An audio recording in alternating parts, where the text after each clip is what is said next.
Recently, a lot of people have been talking about the MCU kind of waning in popularity in the post-Endgame landscape, citing things like stories just not feeling as epic or cohesive anymore because a lot of the big principal characters have now left and they're constantly introducing more minor, more obscure, Scrimblow-esque characters.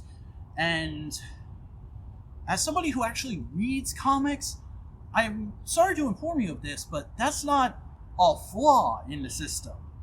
That's the function. Before we get off to the races, let me just clarify, this is a rant I regularly do as a duet with Boingo Writer over on the No Prize podcast on the Modular Media channel. So, if you've listened to that show before, you might want to skip this video. If you've never listened to that show before, go give it a watch. It's a pretty good thing. I enjoy doing live every week with one of my best buddies. But getting back to the actual thing I want to talk about here, a lot of people keep saying that, Marvel introducing all these random characters in, the middle of a movie or the end credit scene is really short-sighted, and it seems like they have no idea what they're doing, because obviously they had no idea what they were doing when they introduced Adam Warlock at the end of Guardians Volume 2. I mean, after all, he never showed up to fight Thanos. He's only now coming back in Guardians 3, and we don't even know to what capacity, because he's in one stinking shot of the trailer. But, guys, this is how it goes. This isn't some big mistake. This isn't Kevin Feige and whoever else is working on the project this week forgetting something or messing up or just trying to throw names out there to keep you excited and interested. This is them following the format set out by Stan Lee and Jack Kirby. You have to remember, Feige is a fan of the classic Marvel comics. Favreau was a fan of the classic Marvel comics. That's why he wanted to make Iron Man. He actually liked the character from the comics. And Marvel has always been about these slow build-up and then fall-back style storylines that constantly introduce new side characters and crossover with existing ones. That was practically the entire function of Fantastic Four back in the day, which, need I remind you, was Marvel's flagship title up until the 90s. Heck, even back in the 40s, they were doing big silly crossover jamborees with Captain America and Namor on the original Human Torch. This is in the very DNA of the company and its universal storytelling. Ask anyone who actually reads comics. They'll tell you this is how it's supposed to go. Yes, there's minor changes and tweaks here and there for the big screen, but overall, they're doing things exactly the way it always works in Marvel. The only reason it seems like they're flying by the seat of their pants is because Lee and Kirby were flying by the seat of their pants back in the day. I swear to God, there's actual stories of Stan Lee just walking into the office randomly some days and going, "Jack, we're gonna do this new character in the next issue of Fantastic Four, the Black Panther." What? Why? What's that? What's he gonna be about? What's his thing?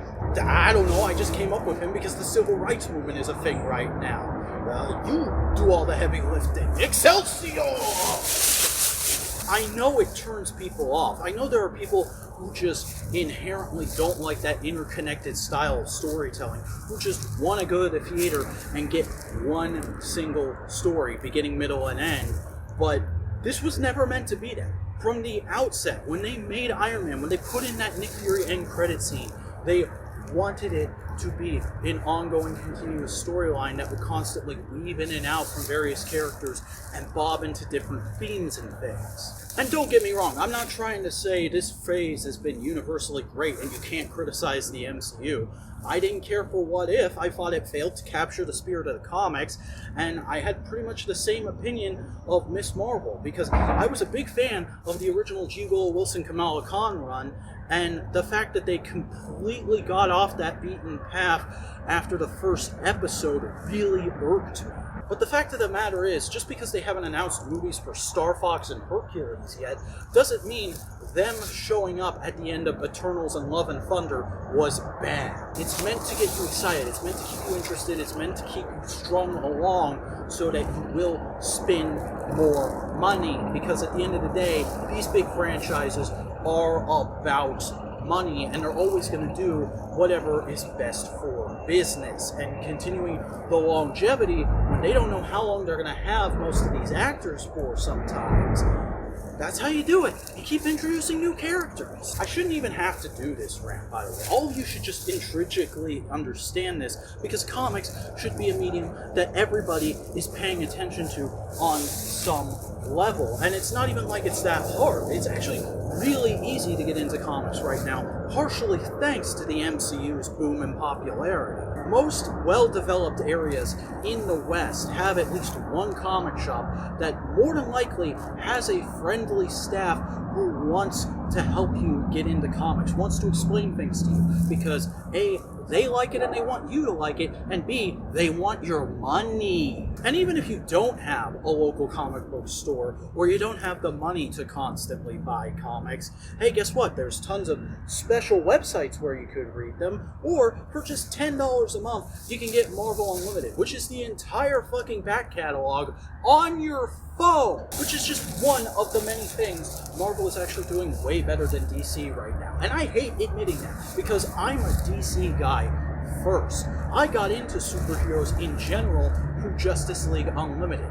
That show constantly had scrimbos popping in and out, big operatic stories, build and fall back type narratives, and I got good and adjusted to that stuff through that. But current DC is just a headache of constantly changing continuity and weird political gambits within the companies.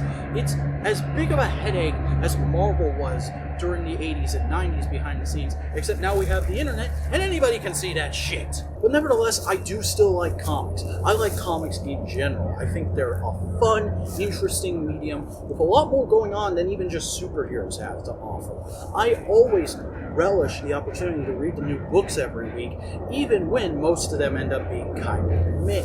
Which is why I'm routinely frustrated by conversations like this dominating everybody's discussions of the adaptations, when if y'all just actually sat down and read a fucking comic, we wouldn't be having to do this. It's just a far better way to go about learning and understanding what's going to happen in a movie that hasn't even started shooting yet than going on YouTube and watching a video from the cottage industry of Marvel explainer channels, which I fucking hate, by the way, because those are just a lazier version of fan wikis, which are far superior. Even if you don't want to read the comics, just go jump around in a fan wiki and you'll find the information you're looking for. Hell, ask that one friend you have who's in the comics. I'm sure they'd love to overshare it. I'm honestly sorry that I have to be this guy. I hate going on boomeristic rants like this, but it's just friggin' ridiculous that so many people seemingly refuse to do the work to actually research the thing they claim to be into, when that work is supposed to be fun. Reading comics is fun. Exploring fan wikis is fun. I have friends who do that shit for fun all the fucking time. My boy Boingo Writer did a 3-hour lecture on Marvel Comics because he just spent so much of his teenage years jumping around the fan wikis. And this is something I deeply understand as a YouTuber, because a lot of us have to research our videos. We have to fact check as we're writing our scripts. We have to dig through articles and things to make sure we're getting things right, to avoid stupid asinine conversations with commenters and people of that ilk.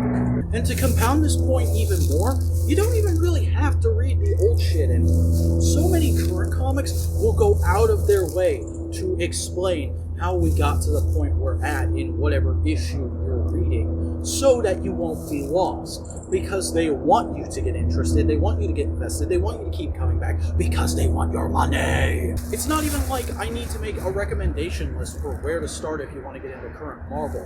Plenty of other channels have already done that, but you know what? Fuck it. I guess I might as well. I'll come back here next week and I'll do another video that will hopefully be much more calm and much more coherent than this, where I'll talk about a recent Marvel book that everyone should check out. So, until next time, this is the Vacuuminator reminding you that you never fail until you stop trying, so maybe you should fucking start trying to read some goddamn comics. Jesus Christ. Oh,